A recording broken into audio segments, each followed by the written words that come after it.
Hello, everyone, and welcome to our podcast, Inside National Security by the National Security Academy. I'm Cassian Peña, and today I'm joined with special guest Josh Phillips. Hi, Josh. Hey Cassian, how's it going? We tend to speak with Dexter Ingram, the founder of the network, but also we want to invite over people who truly leave an impact in the field of diplomacy, in the field of national security. And Josh is one of them. He's a young leader. He's also part of the network. And he also created his own organization, which is truly doing great things. So, Josh, could you tell the audience a bit about everything you've been working on and a bit about yourself? Like he said, my name's Josh Phillips, and the organization that he's talking about is the Collegiate Institute for Middle East Affairs. We shortened that to CIMEA. It was founded all the way back in July 2024 by a guy named Brandon Leach, who is our current CEO. And basically, the goal is we kind of have three separate goals, which I'm sure we can dig into them later. The first one is advancing constructive dialogue for college students, so we can talk more about what that means. The second is increasing opportunities for people with lower or under access to international affairs education. And the third is just investing in informed students. We want to make sure that students have all the resources they need to be truly connected to what's going on in the Middle East and in Africa.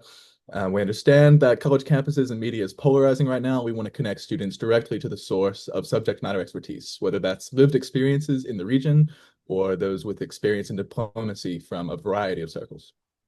Great, Josh. And can you tell a bit about your work within the network? What exactly do you do within the network, National Security Academy? Yes. Yes. So within the in-network, I serve as the head of membership and outreach. That's a recent position. I've been working with the in-network since September 2024, so it's been a little while now. And the goal is to expand how the in-network connects with students. So it aligns really well with what I do with CIMEA. The goal is to reach out to different college campuses, different students, whether that be through internships or other avenues, and connect them also to other increased opportunities for international affairs education. Part of that's through our in-network forum where students can connect and look at resources online. Another part of that is the sort of seminars and lectures that Dex can give as speakers. We just want as many students as possible to be connected to Dex's expertise because he has so much. And that's sort of what we do at CIMEA as well, is connect people to subject matter experts. Very good. And you know what makes Josh very special is the fact that he traveled and lived in various countries and cities, under others, for example, being Oman, Jordan, and Morocco, right? And so when I spoke to Josh, he often mentioned to me the knowledge that you receive living somewhere instead of just reading about it, right? So can you tell me a bit Right. about that? Yeah, absolutely. I think, especially with language learning, immersion is fully key, you know that. But even outside of just linguistic expertise, I think that it's really important to be exposed and connected to people with perceptions and opinions different than your own. And the easiest way you're going to find that is by traveling internationally, not just politically. Political polarization isn't the only type of opinion differentiation that we have. It's really important to talk to people from other backgrounds who come from other ways of life. And I think that was pretty key. I think one of my favorite conversations I had was when I was in Morocco in 2023. I was talking to my best friend at the time who was there, and he was talking to me about the Ukraine war and how he respected Putin because he knew what he wanted for his country and he, exhibited strength in taking Ukraine. That isn't necessarily an opinion that a lot of us would align with, over here in the States, but I think it's really interesting because it aligns very well with Morocco's colonial history. It aligns with the idea of advancing your own country first and taking care of your own people first. I think it's really interesting.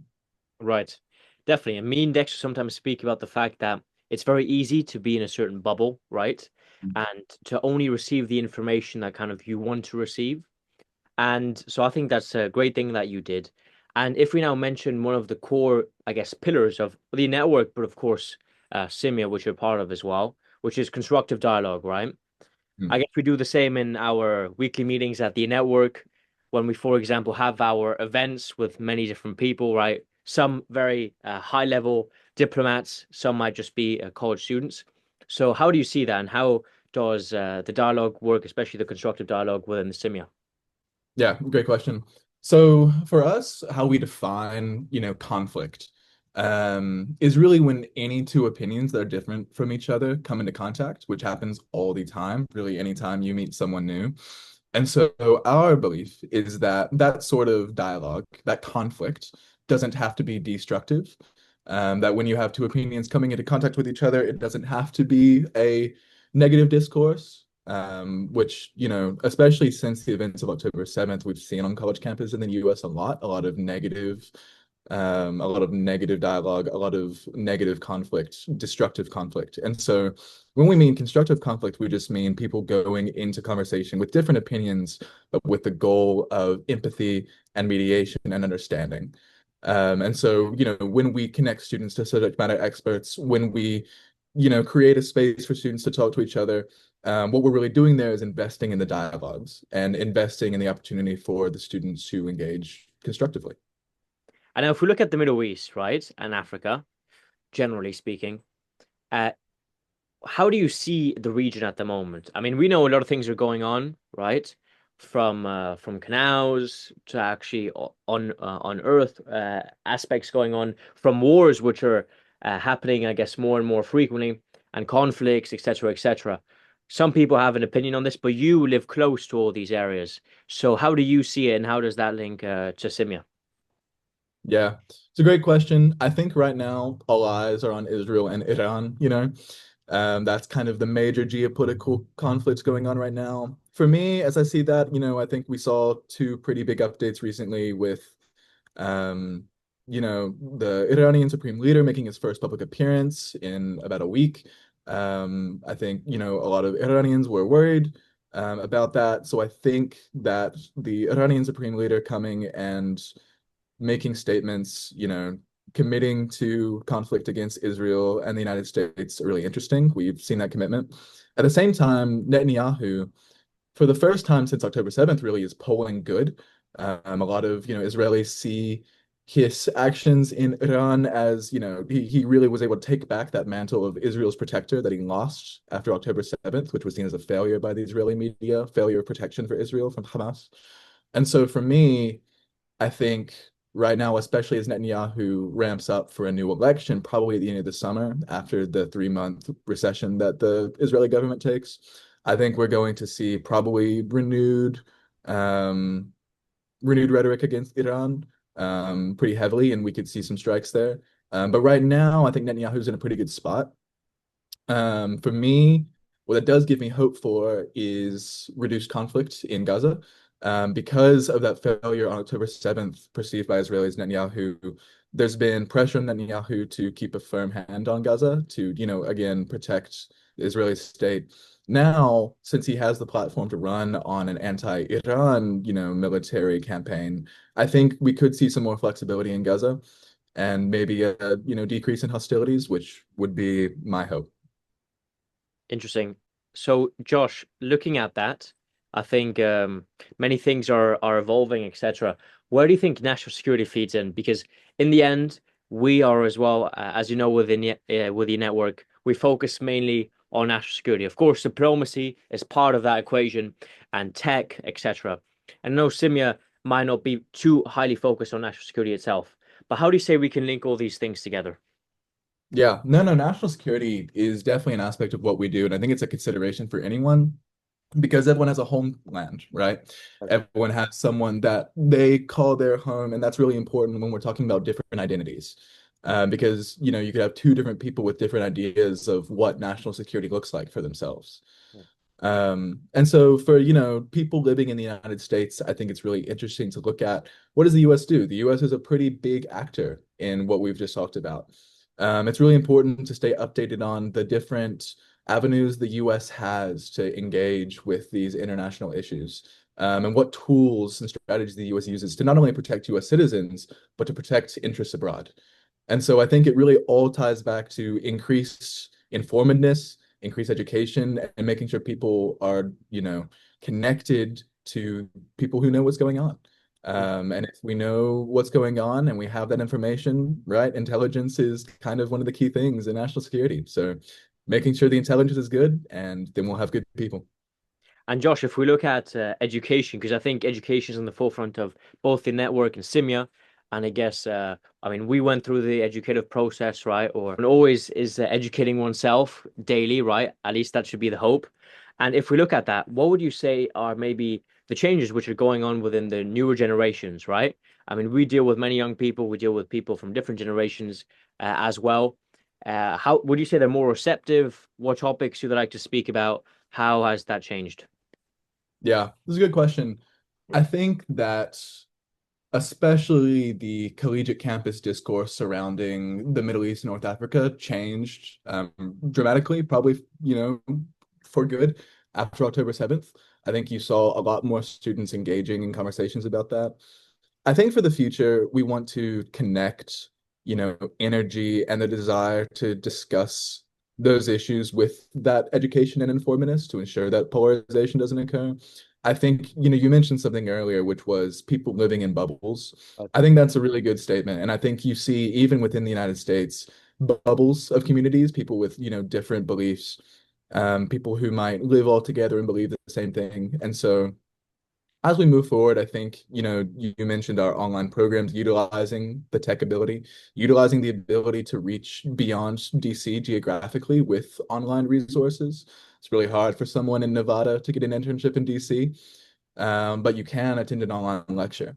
And so I think that's the direction that international affairs education is moving in. And I think that's the direction that both CIMEA and In Network will take. Hmm.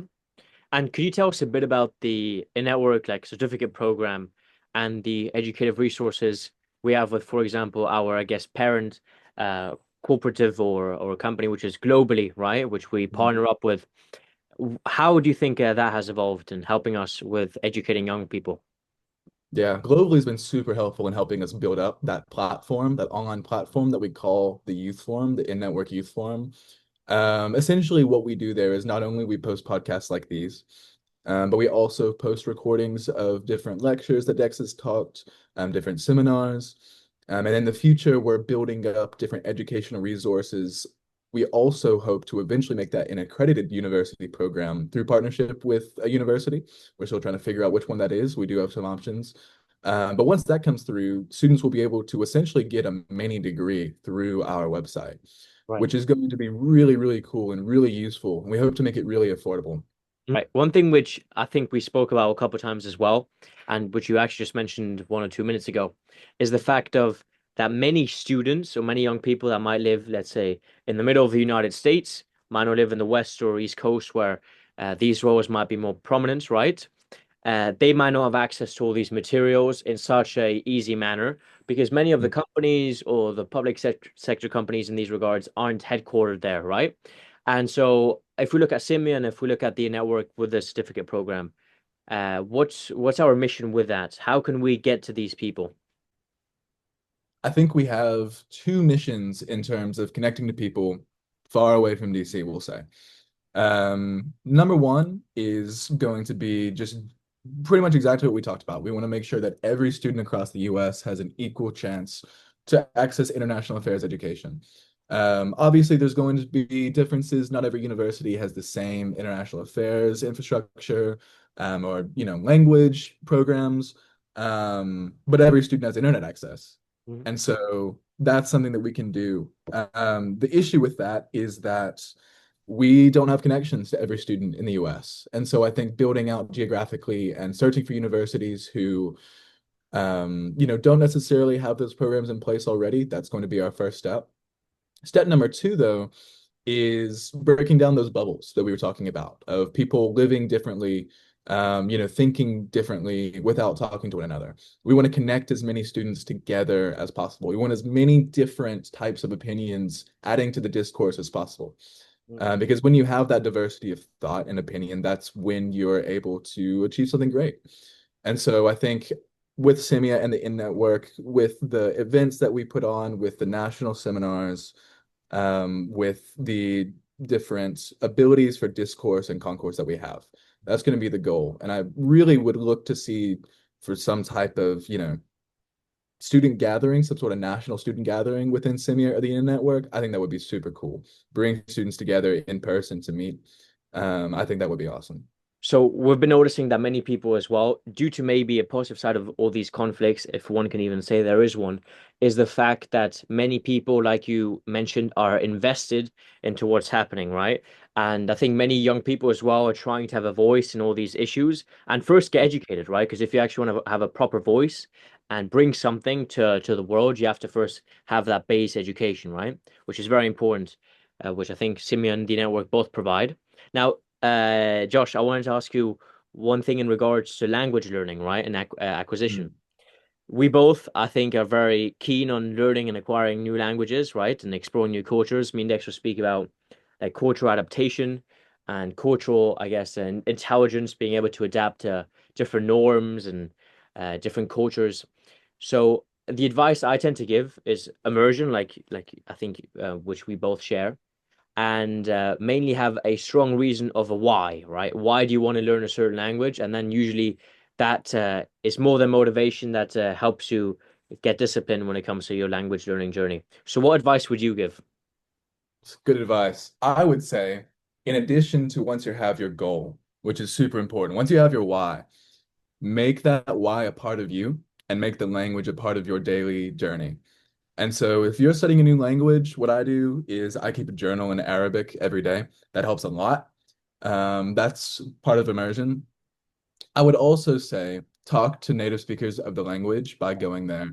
That's probably the best advice I can give. And that's the best way to be immersed, and that's the best reason to find a why. Because when you make friends who speak a language that you don't speak, you have a pretty immediate motivation to study that language. And you have people who are there to support you.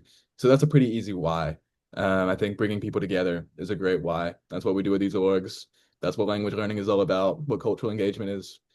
But the best way, honestly, is to be in a group where nobody speaks English, nobody speaks another language except the one which you want to learn, right? So I think that's a very pivotal thing.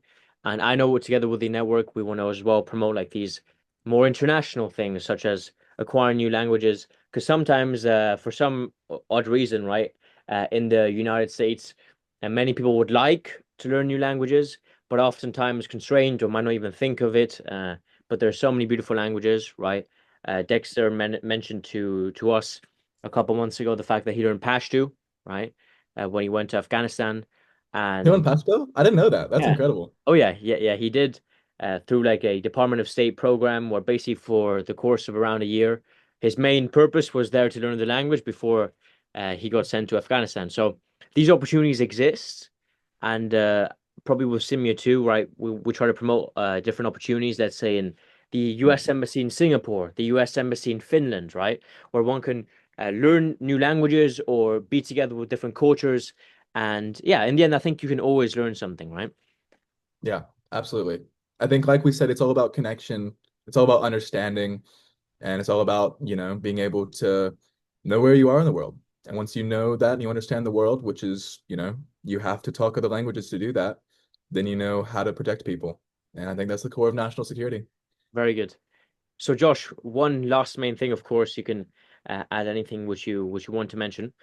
I would like to know as well for the audience how you see the continent of Africa and the Middle East in general going forward. What opportunities do you see which are emerging? I know they have a high fertility rate, which is of course very good, a growing population, right? Like different technologies, people are getting very educated within tech, software, etc., especially within many African countries. So how do you see that? How do you see the evolving landscape in Africa? Yeah, I mean, you mentioned, the labor force population is going to skyrocket in the next few years. That's going to be an opportunity for economic expansion for sure. I think what else I'm looking about, yeah, just international technological investment in that region has been really, really high. I think, originally those weren't necessarily structured to benefit the host nations in especially sub-Saharan Africa. But now I think we can start seeing those dividends.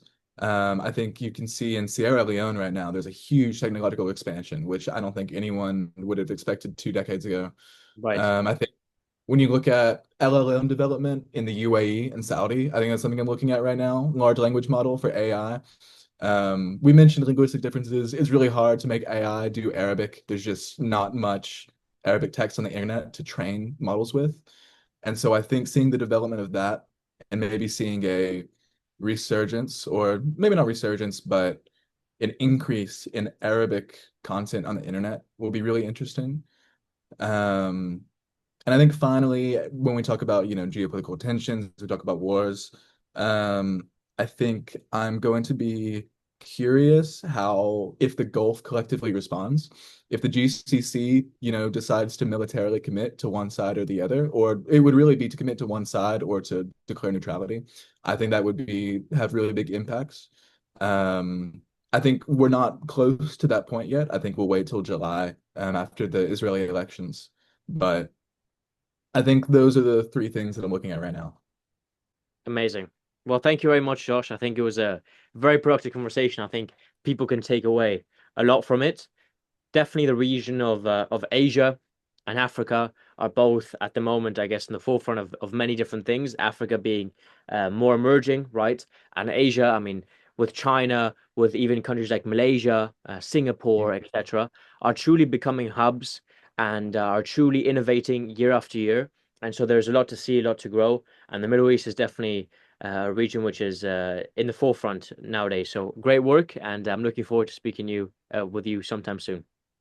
Yeah, absolutely, Cassian. It's a pleasure as always, and thanks again.